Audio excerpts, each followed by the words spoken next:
من الشيطان الرجيم الرحمن الرحيم قاف والقرآن المجيد بل عجبوا أن جاءهم منذر منهم فقال الكافرون هذا شيء عجيب فإذا متنا وكنا ترابا ذلك رجل بعيد قال إنا ما تنقصوا منهم وعندنا كتاب حفيظ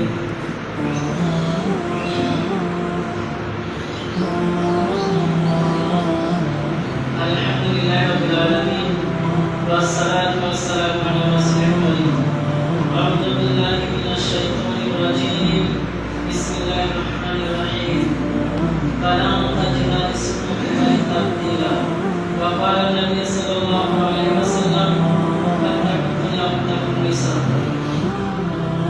সমস্ত প্রশংসা তারিফ আরাধনা উপাসনা একমাত্র আল্লাহ তাআলার জন্য যার মেহেরবান দয়াতে আজ আমরা সুস্থ সবল অবস্থায় দাঁড়িয়ে পড়ার মসজিদের মধ্যে আসতে পেরেছি তাই সকলে বলে আলহামদুলিল্লাহ।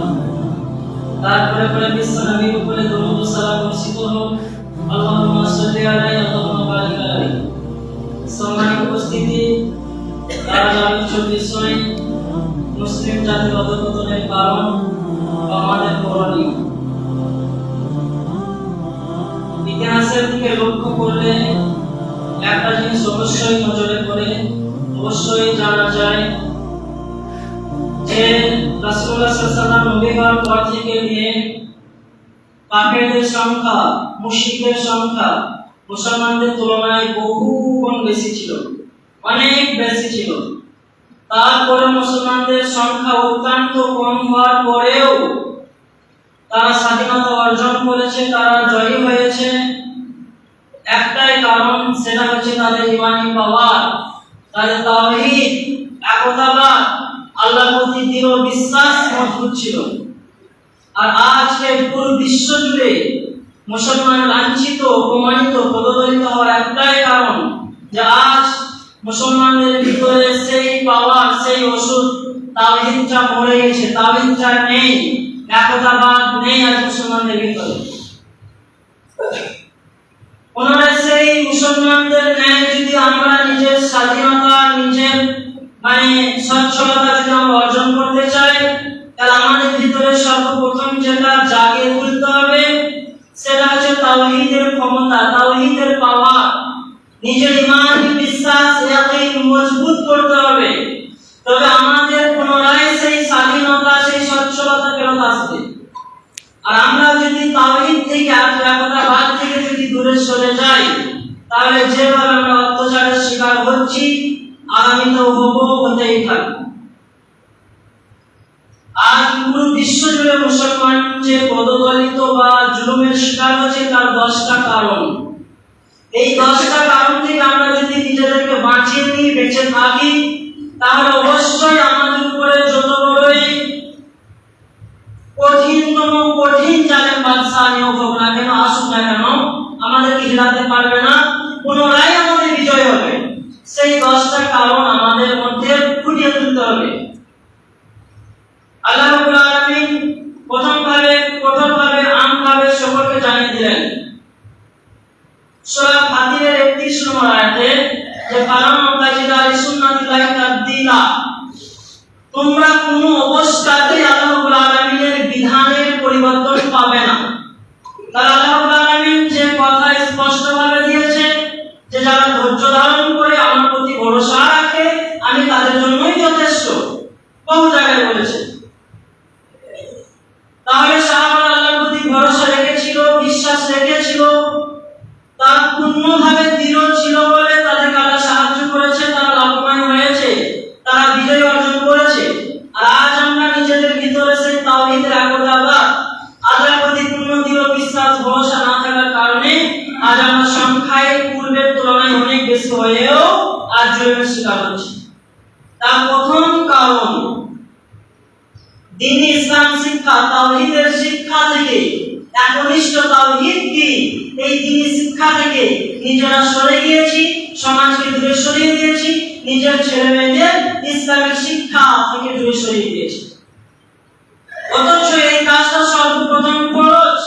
যেমনকি আল্লাহর নবী বলেন, তিরমিজি 224 নম্বর হাদিস, বর্ণনাকারী আনাস বিন মালিক, তলাবুল ইলমি ফারিজাতুন আলা কুল্লি মুসলিমিন, দ্বীনের জ্ঞান অর্জন করা প্রত্যেক মুসলমানের উপরে ফরজ আইন করতেই হবে। আজ 100 মধ্যে যদি খোঁজা যায় 98 জন দিন ইসলামের ব্যাপারে জানে না। তাওহীদ কাকে বলে, তাওহীদ কত প্রকার, কোনটা হারাম, কোনটা হালাল, কোনটা নিষেধাজ্ঞা, কোনটা শিরক, কোনটা বিদআত, কোনটা করে ঈমান ধ্বংস হবে, কোনটা করে ঈমান মজবুত হবে, পর্দা কাকে বলে, পরিবারকে কিভাবে রাখতে হবে, এই শিক্ষা, এই জ্ঞান, এই ইলম আজ আমাদের কাছে নেই। আজ আমরা পিপাসিত নয় সে জ্ঞান অর্জন করার কারণ, সেই জন্য আজ আমরা পদদলিত। আমরা সেই শিক্ষা থেকে দূরে সরে গিয়েছি যে আমার ভাই যদি আমার হক ফিরে নেয় তাকে গাল দেওয়া যাবে না, বরং আল্লাহর কাছে এটাই দোয়া করতে হবে যে আল্লাহ এর বদলা কিয়ামতের দিনে পাবো। আর আপনার সম্পর্কে আপনার ভাই আপনার বোন যদি জোর করে নিয়ে নেয়, আপনি আলহামদুলিল্লাহ পাঠ করেন। আপনার সম্পর্কে আপনার ভাগ থেকে বেশি নিয়ে নিয়েছে, জোর করে কেড়ে নিয়েছে, আলহামদুলিল্লাহ পাঠ করেন। কারণ দুনিয়াতে সবকিছু ফেরত পাওয়া যাবে সম্পত্তি কেড়ে নিলে, কিন্তু চোখ একবার বুঝে দিলে আর সে সম্পত্তি ফেরত পাওয়া যাবে না। বা আপনার সম্পত্তি যে মেরে নিয়েছে জোর করে বা যে কোনো কৌশলে দখল করে নিয়েছে, সে মারা গেলে আর ফেরত দিতে পারবে না। আপনার সম্পত্তি ফেরত কিভাবে দিতে হবে, আপনার গুনাহগুলো তার ঘাড়ে চাপবে, তার নেকিগুলো আপনি পাবেন, ইয়া আপনি জান্নাতে যাবেন, আর সে আপনার সম্পত্তি দুনিয়াতে না কারণে জাহান্নামে যাবে। তাই এত ফ্যাসিলিটি ইসলাম দিয়েছে, আমরা না জানার কারণে সামান্য সম্পত্তির জন্য নিজের ভাইকে বোনকে হত্যা করতে, আত্মসম্পর্ক ছিন্ন করতেও দ্বিধাবদ্ধ করি না। এর প্রধান কারণ যে আমাদের ভিতরে দ্বীন ইসলামের জ্ঞান নেই। তাহলে আমাদেরকে দ্বীন ইসলামের জ্ঞান অর্জন কতটা করতে হবে, যে অতটা পরিমাণ জ্ঞান অর্জন করতে হবে যে নিজের পরিবারকে যেন ঠিকভাবে চালাতে পারি, নিজের পরিবার যেন কমসে কম হারাম হালাল কোনটা ঠিক কোনটা ভুল চিনতে পারে, কিভাবে সমাজে মিলেমিশে থাকতে হবে সেটাও যাতে জানতে পারে। তাহলে প্রথম কারণ আমাদের জ্ঞান ইসলাম অর্জন করতেই হবে, নয়তো আমরা ক্ষতিগ্রস্তের মধ্যেই পড়ে থাকবো। দ্বিতীয় নম্বর, কোরআন হাদিসের আনুগত্য করতেই হবে। আপনার মন চাইলো এটা ভালো, এটা ঠিক, এটা ভুল, আপনার মন চাইলে হবে না, সেটা চাইতে হবে কোরআন হাদিসের আলোকে। যেমন আল্লাহ রাব্বুল আলামিন বলেন 7 নম্বর সূরা আরাফের 3 নম্বর আয়াতের মধ্যে, ইত্তাবিউ মা উনজিলা ইলাইকুম রাব্বিকুম ওয়া লা তাত্তাবিউ মিন দুনিহি আউলিয়া কালিমা তাযাক্কারুন। তোমরা অনুসরণ অনুগত করে চলো ওই বিধানে, অর্থাৎ কোরআনে, যা তোমাদের প্রতিপালকের পক্ষ হতে তোমাদের নিকটে নাযিল অবতীর্ণ করা হয়েছে। আর দুনিয়াতে নানান মত, নানান পথ, নানান পীর, নানান ওলি, নানান রকমের দল পাবে, সেই দল সেই অভিভাবকের আনুগত্য করবে না। এটা সংখ্যায় পরিমাণ অল্প মানুষই চিন্তা ভাবনা করে বা মেনে নেয়, বাকিরা মেনে নেয় না। তাহলে আমাদের দ্বিতীয় নম্বর কর্ম কি, যে আমাদের জীবনকে সঠিক পথে চালানোর জন্য কোরআনকে ফলো করতে হবে, কোরআনকে মেনে চলতেই হবে। কোরআনের উপরে যে বিধান পাওয়া যাবে না, যা তোমার কোরআন হাদিসে নেই সেটা বাদ, যেটা তোমার কোরআন হাদিসে পাবো একনিষ্ঠতার সাথে মেনে নিতে হবে। হাদিসে একই কথা নবী বলেন, মুআত্তামিম মালিক 1661 নম্বর হাদিসের মধ্যে বর্ণনাকারী ইমাম মালিক তিনি বলেন, আল্লাহ রাসূল সাল্লাল্লাহু আলাইহি ওয়াসাল্লাম আল্লাহর নবী বলেছেন, তারা প্রতীক মামলায় লাম তাজিলু তামাশাতু নিমাতুল্লাহ সুন্নতি, তোমাদের নিকটে দুটি গ্রন্থ রেখে এসেছি, এক কোরআন আল্লাহর কিতাব, দুই হাদিস আমার গ্রন্থ। এই দুটোকে যে এতদিন তোমরা মজবুত ভাবে জড়িয়ে আঁকড়ে জীবন দিয়ে আঁকড়ে রাখবে, অনুসরণ করে চলবে, কতদিন তোমরা পথভ্রষ্ট হবে না, তোমাদের পথভ্রষ্ট কেউ করতে পারবে না। আর যেদিন তোমরা কোরআন হাদিসকে ছেড়ে দিয়ে নিজের নফসের আনুগত্য করবে, শয়তানের পথ অনুসরণ করে চলবে, তখন তোমরা পথভ্রষ্ট হয়ে যাবে।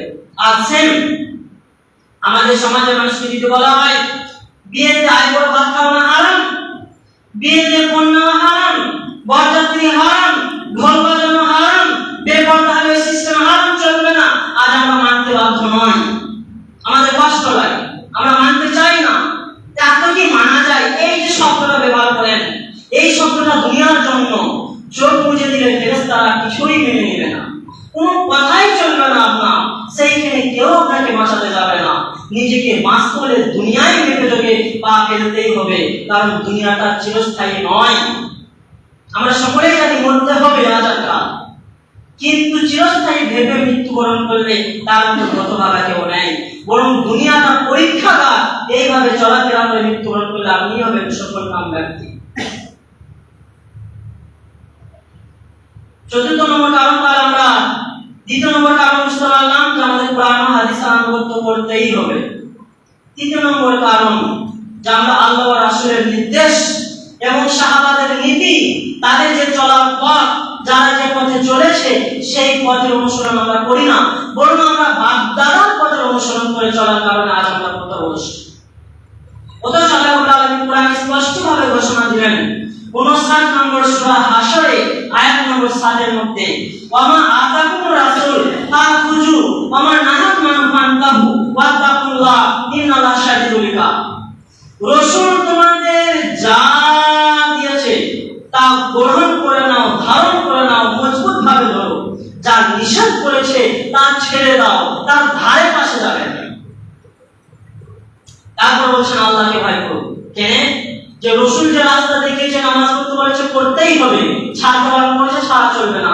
এটা করা যাবে না, সেরকম অবস্থাতেই করা যাবে না। এক কথায় রাসূল যে রাস্তায় যে নীতির উপরে চলেছে সেই রাস্তা, সেই নীতির অনুগত করে চলতে হবে, তবে তোমরা সফলতা অর্জন করবে। আর যদি ভাবো যে না, আমার মন যেটা চাইছে, বাপ দাদা যেটা করেছে ওটা করে চলবো, তখন আল্লাহ বলছেন তাকুল্লাহ, আল্লাহকে ভয় করো, ইন্নাল্লাহা শাদীদুল ইকাব, আল্লাহ কঠিন শাস্তিদাতা, আল্লাহ শাস্তিদাতা কোনো রকম দয়াবদ্ধ করেননি। সেম হাদিসের মধ্যে এসেছে, হাদিস পেয়ে যাবেন তিরমিজি, আবু দাউদ, বুখারী, মুসলিমের হাদিস। আল্লাহর নবী বলেন, তিরমিজি 24-41 নম্বর হাদিস এবং 23-41 নম্বর হাদিসে, যে বনী ইসরাইল 72টা দলে বিভক্ত হয়েছিল, আমার উম্মতেরা 73টা দলে বিভক্ত হবে। কুল্লুহুম মিল্লাতি দাখালান না, প্রত্যেক দল জাহান্নামে যাবে ইল্লা ওয়াহিদা, কিন্তু একটা বাকি। তাহলে 73টার মধ্যে 72টা দল জাহান্নামে যাবে, একটা দল যাবে জান্নাতে। আল্লাহর নবীকে জিজ্ঞাসা করা হলো যে আল্লাহর নবী সেই দল কোনটা? তখন আল্লাহ নবী বললেন, মা আনা আলাইহি ওয়া আসহাবিহি, যে নীতির উপরে, যার উপরে, যে নীতির উপরে, যে আদর্শের উপরে আমি চলছি, আমার সাহাবারা চলছে, অর্থাৎ কোরআন ও হাদিসের আনুগত্য করে যারা চলবে এরাই জান্নাতে যাবে, বাকিরা সব জাহান্নামে যাবে। আরো প্রমাণ রয়েছে সহিহুল বুখারী কিতাবুল ইতিসাম ওয়াল কিতাব ওয়াস সুন্নাহ 96 অধ্যায়ে 7280 নম্বর হাদিসের মধ্যে বর্ণনা করা আবু হুরায়রা তিনি বলেন, আল্লাহ নবী বলেছেন, কুল্লু মান দাখালাল জান্নাহ, আমার প্রত্যেক উম্মত জান্নাতে যাবে ইল্লা মান আবা, কিন্তু আবা জান্নাতে যাবে না। কেরা ইয়া রাসূলুল্লাহ? আল্লাহ নবীকে জিজ্ঞাসা করা হলো, ইয়া আল্লাহর রাসূল, আবা কারা?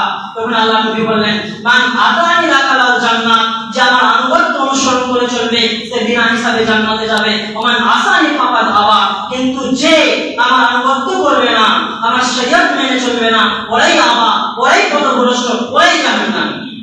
তাহলে এই বিষয় ক্লিয়ার যে আমাদের কোরআন হাদিসের অনুগত্য করতে হবে, আল্লাহ ও রাসূলের সাহাবাদের নীতির উপরে চলতে হবে। পঞ্চম নম্বর কারণ, আমরা যে উপার্জন করছি হারাম হালালের তামিজ করি না। তামিজ করতে হবে, আল্লাহ না হালাল বৈধ না অবৈধ এই উপার্জন করবে না, তখনই আল্লাহর গজব নাযিল হবে। হয় নাই?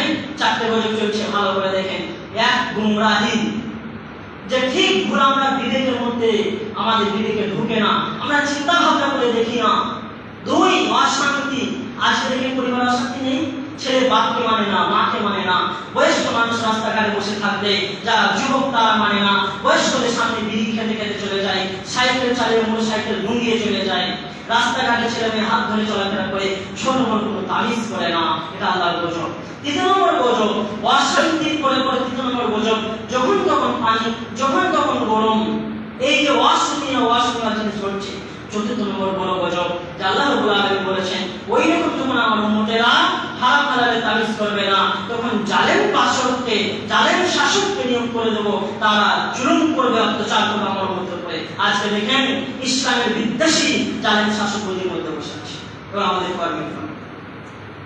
6 নম্বর আমাদের কারণ, নিজের পরিবারের প্রতি আমরা গুরুত্ব দিই না, পরিবারের প্রতি আমরা দায়িত্ব পালন করি না, আমরা অনাহা। পদশীলতা, আমাদের পরিবারকে খোলামেলা ছেড়ে দিয়েছি। অথচ আল্লাহ রাব্বুল আলামিন ঘোষণা দিয়ে বলেন 66 নম্বর সূরা তাহরিমের আয়াত নম্বর 6 এর মধ্যে, ইয়া আইয়ুহাল্লাযীনা আমানু, হে বিশ্বাস স্থাপনকারী, কু আনফুসাকুম আলাইকুম নার, তোমরা নিজেরা বাঁচো, নিজের পরিবারকে বাঁচাও জাহান্নামের আগুন থেকে। কেন? কারণ জাহান্নামের আগুনের জ্বালানি হবে মানুষ এবং জিন। আলাইহা মালাইকাতুন গিলাদুন শিদাদুন লা ইয়াসুনাল্লাহা মা আমারহুম ওয়া ইয়াফআলুনা মা ইউমারুন। আর ওই জাহান্নামে যারা দায়িত্বশীল, যাদেরকে দায়িত্ব দেওয়া হয়েছে, সেই ফেরেশতাদের হৃদয় অন্তর অত্যন্ত কঠিন, অত্যন্ত শক্ত, তারা কোনো দয়া মায়া করবে না। তাদেরকে যে কাজ দিয়েছেন আল্লাহ, সেই কাজই তারা করবেন, তারা আল্লাহ রাব্বুল আলামিনের আদেশের বাইরে যাবে না। অতএব মানুষকে শাস্তি দিতে তারা দয়াবদ্ধ করবে না। আজ আমরা ফ্যামিলিকে নিজের খোলামেলায় অবস্থায় ছেড়ে দিয়েছি।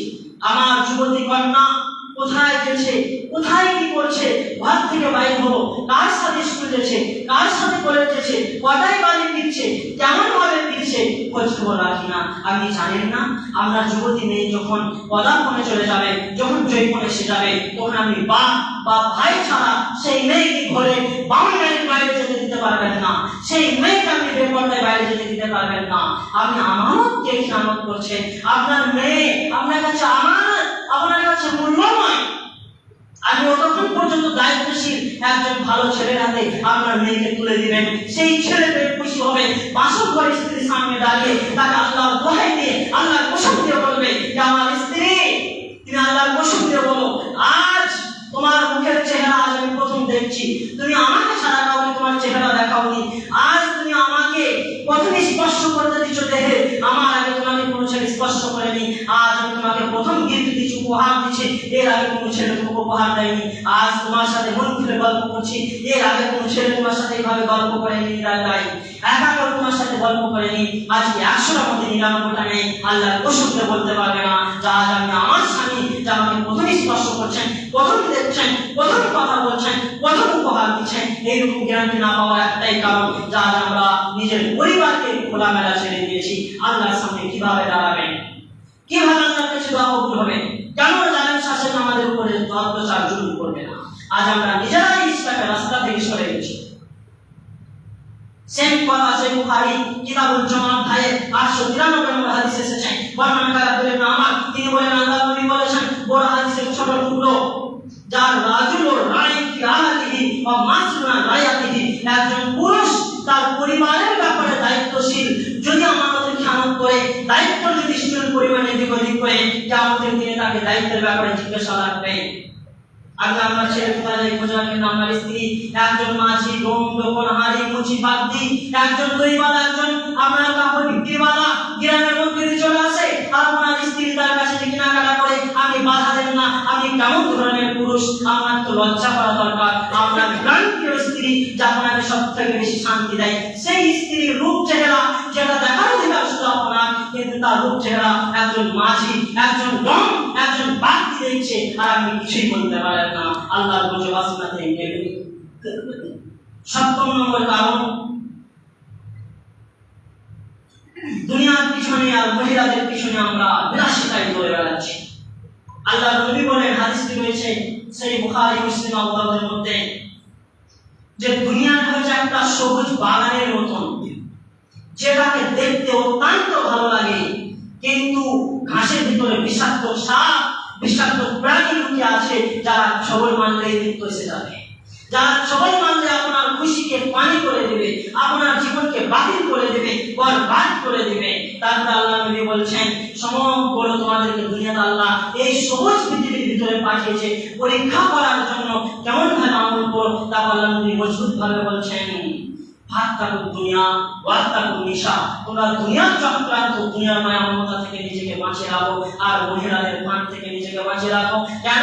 ফাইন্না আউওয়ালা বানি ইসরাঈল কানা ফিন নিসায়ে, বানি ইসরাঈল নামক একটা জাতি, পুরো জাতিকে জাতি ধ্বংস হয়ে গেছে তারা মহিলার চক্রান্তে পড়ে, মহিলার ফাঁদে পড়ে ধ্বংস হয়ে গেছে। আজকের যুবক যুবতীদের দেখা যায় একে অপরের সাথে অবৈধ লীলা খেলা, অবৈধ মিলামেশা পয়সা পারে ঘাটে জঙ্গলে যেখানে পায় অবৈধভাবে সম্পর্ক ঘন্টার পর ঘন্টা তাদের বোনের সাথে ফোনে কথা বলে ঘন্টার পর ঘন্টা সময় পার করে তারপরে তারা মা বাপকে কাঁদিয়ে বের করে পালিয়ে যাচ্ছে 6 মাস 1 বছর পরে আবার অশান্তি ছাড় হয়ে যাচ্ছে একে অপরকে মানে না। এই যে দুর্বলতা এগুলো আমরা সুযোগ দিয়েছি। তাই যুবকদেরকে মহিলার ফান থেকে দূরে সরে থাকতে হবে, কারণ মহিলাদের ফান, মহিলাদের হাসি, মহিলাদের অবৈধ প্রেম সরিষা ফুলের মতন দূরে থেকে দেখে চকচকে লাগবে, হাওয়া দিলে ঝরে পড়ে যাবে, যার কোনো মূল্য নেই। আর ডাইরেক্ট বিবাহ করা পছন্দ করে বট গাছের পাতার মতন যা দেখতে খারাপ লাগবে কিন্তু ঝরে পড়বে না। তাই আমাদেরকে সাবধান হতে হবে। 8 নম্বর কারণ অসৎ বন্ধুত্ব। অসৎ ব্যক্তির সাথে আমরা বন্ধুত্ব করে বসে আছি, যেটা আল্লাহ রাব্বুল আলামিন বারণ করেছেন। 5 নম্বর সূরা মাইদার 51 নম্বর আয়াত, ইয়া আইয়ুহাল্লাযীনা আমানু, হে বিশ্বাস স্থাপনকারী, লা তাত্তাখিযুল কাফিরিনা ওয়ালা মিন দুনিল মুমিনিন, হে বিশ্বাস স্থাপনকারী তোমরা কাফেরদেরকে বন্ধু রূপে গ্রহণ করো না মুমিনদের পরিবর্তে। আজকে দেখেন দেশের অবস্থা, আজকে যে কোন পার্টির নেতা আপনাকে 500 টাকা ধরে দিচ্ছে, 1000 টাকা ধরে দিচ্ছে, আর আপনি সেই 200-500 টাকার লোভে নিজের ভাইদের মারছেন, নিজের পাড়া প্রতিবেশীকে ঘর ছাড়া করছেন। একবার কি চিন্তা করে দেখেছেন আইপিএস তাদের এমপি তাদের এমএলএ তাদের সবকিছু ভোট জেতার সময় আপনাকে 500 টাকা 1000 টাকা দিয়ে মুসলমানদেরকে মুসলমানের ভিতরে দিয়ে তারা ভোটের মধ্যে জিতেছে, তাদের এমপি তাদের এমএলএ তাদের সবকিছু, আর মুসলমানদের ভোটও কিছু নেই। 5 কিলো চাল বা 1000 টাকা দিয়ে যাকে মারছেন তার পরিবার অসহায়, আর আপনাকে জেলে ভরে দিয়ে আপনার পরিবার অসহায়। তখন সেই জাতি নিজের গদিতে বসে আপনার দিকে তাকিয়ে দেখে না। তাহলে কোন বেধর্মী ভালো করে বেরোতে সফল রাখবেন। যে কোন পার্টির নেতা যারা আল্লাহকে বাদ দিয়ে ঠাকুরের কাছে মাথা নত করে, ঠাকুরকে পূজা করে, সে যে কোনো পার্টি হতে পারে, সেই পার্টি নেতার কথা শুনে যারা আল্লাহকে সেজদা করে আমাদের মতো যারা মসজিদে আসে, এই মুসলমান ভাইদেরকে কষ্ট দেওয়া যাবে না। কারণ সবসময় ধরে রাখতে হবে সে তার জাতির জন্য কাজ করছে, আমাদেরকে লড়িয়ে। তাই আমরা কাজ করবো, আমরা আল্লাহর জন্য কাজ করবো। আমি যে কোনো পার্টি করতে পারি, আমার গ্রামের ভাই যে কোনো পার্টি করতে পারে, সে জিততে আমাকে দেখবে, আমি জিততে তাকে দেখবো। কারণ জেনে রাখবেন, আমি এমপি এমএলএ হলে আপনি জিতলে সে জিতবে। মসজিদে যদি কোনো বেধর্মী মানুষ আসে, তার অন্তর নাড়া দিবে, কান মরবে, সে কষ্ট করে সে রুখে দাঁড়াবে। কিন্তু একজন ঠাকুরের যে পূজা করে যে বেধর্মী, তার জন্য যে নিজের মুসলমান ভাইকে কষ্ট দিলেন, আপনার মসজিদে যদি হামলা করে, ধরেন উদাহরণ দিয়ে বোঝাচ্ছে, রাগ করবেন না, এই নম্বর পার্টির জন্য আমরা জান দিয়ে দিচ্ছি, মুসলমান ভাইকে গ্রাম ছাড়া করছি। আজকে বিজেপি যদি হঠাৎ করে জিতে যায়, তখন এই তৃণমূল পার্টির কোন নেতা আপনার মসজিদ বাঁচাতে আসবে না, আপনার মাদ্রাসা বাঁচাতে আসবে না। কিন্তু আমরা নিজেরা যদি ঠিক থাকি, আমার ভাই যদি এমপি হয় মুসলমান যা, কিন্তু সম্পূর্ণ পার্টি করে এমপি হয়েছে, মসজিদে যদি কোনো বেধর্মী হামলা খানতে আনে, সে দৌড়ে আসবে। কারণ তার মত নাড়া দেবে না, মসজিদ আমাদের কলিজার টুকরা। সেই জন্য যারা ঠাকুরের পূজা করে কোনো বেধর্মীর জন্য নিজেদের মধ্যে অশান্তি লাগানো যাবে না। এটা কোরআনের নির্দেশ যে তোমরা কাফেরদেরকে বন্ধু বানিয়ে নিও না, মুসলমানদেরকে পরিবর্তে। সাহাবারা জান চলে গেছে, কিন্তু কোনোদিন কাফেরদের সাথে বন্ধুত্ব করে নাই। আর আমরা ভারতে বাস করছি, বন্ধুত্ব করতে হবে উপরে উপরে, অন্তর দিয়ে নয়। মিলেমিশে থাকার জন্য, নিজের সমাজের লাভের জন্য, মুসলমান ভাইদের উপকারের জন্য, ঘর বাড়ি মুসলমানকে দেওয়ার জন্য, গ্রামগঞ্জের সুখে থাকার জন্য, রাস্তাঘাট পাকা করার জন্য, এক কথায় মুসলমানদের লাভের জন্য আমরা উপরে মিশে থাকবো। কিন্তু আবার অন্তরভাবে মিশবো না, আরে ওর জন্য আমার চাচাতো ভাইকে গ্রাম ছাড়া করবো, এইভাবে নয়, এটা ইসলাম নয়। যদি এমনটা করেন তাহলে ধ্বংস হয়ে যাবে, কোরআনের নির্দেশ। 10 নম্বর কারণ, অসৎ নেতাদের পাল্লায় পড়ে স্ত্রী কন্যাকে ছেড়ে বনবাস। আজ আমাদের দেশে অসৎ নেতা, রাজ্য বলেন, কেন্দ্রে বলেন, স্বার্থবাদী চোর ডাকা নেতা বসে আছে। তাহলে তাদের জন্য আমরা নিজের জানকে কুরবান করে ছুটবো না। একজন পার্টি মিছিল রয়েছে, জলে আজান হচ্ছে আল্লাহু আকবার, আমরা পার্টি নেতাই মিছিলে চলে গেলাম আজানকে বাদ দিয়ে। আরে আজান তোমাকে ডাকছে ভালোর জন্য, নামাজ তোমাকে জান্নাত নিয়ে যাবে, কবরে পার করবে। ওই নেতা তো নিজেই বাঁচবে না, ওখানে চোখটা বুঝলেই জাহান্নাম রেডি আছে। তাহলে তার জন্য নিজেকে জাহান্নামে ভরে দিচ্ছেন। আপনি কত বড় বিবেকবান মানুষ, আপনি কত বড় জ্ঞানী মানুষ, এইখানে বোঝা যাচ্ছে। জান দুনিয়ার স্বার্থে, নিজেদের স্বার্থে, জালেমদের হাত থেকে বাঁচার জন্য যোগ দিয়ে ছোট করে নয়, মসজিদ মাদ্রাসাকে ছোট করে নয়, আর নিজেকে জাহান্নামের মধ্যে ভরে নয়। জাহান্নাম থেকে বাঁচিয়ে দিন ইসলামকে মেনে বাকি টাইম দেন, যাতে আপনার ক্ষতি না হয়, আল্লাহর সামনে দাঁড়াতে না হয়, কাবিরা গুনাহ যাতে না হয়ে যায়, সমাজের ক্ষতি যেন না হয়ে যায়, সব কিছুকে চিন্তা ভাবনা করে দিন ইসলামের মর্যাদাকে আসমানের মধ্যে তুলে তবে আপনি তাদের সাথ দেন। দিন ইসলামকে ছোট করে নয়।